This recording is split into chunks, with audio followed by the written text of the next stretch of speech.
albatta va albatta qiyomat soati keladi. Barcha bandalar tiriladi. Barcha savol javob qilinadi. Barchani qilgan amali taroziga solinadi. Barchani qilganiga yarasha mukofot yoki jazo beriladi.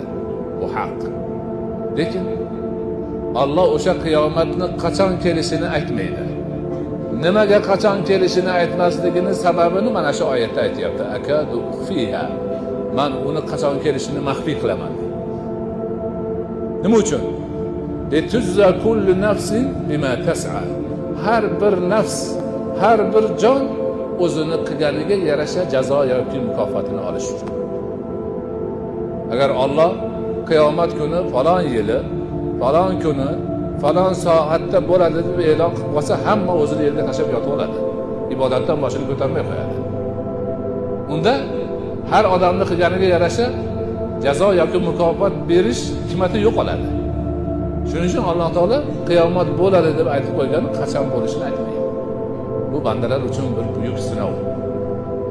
Ana shu bo'ladi degan gapga ishonib, shu qiyomat uchun harakat qilgan banda yutadi.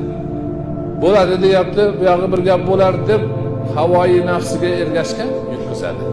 Fattaba'a havahu, havosiga ergashdi, fatarda va do'zaxga quladi deydi.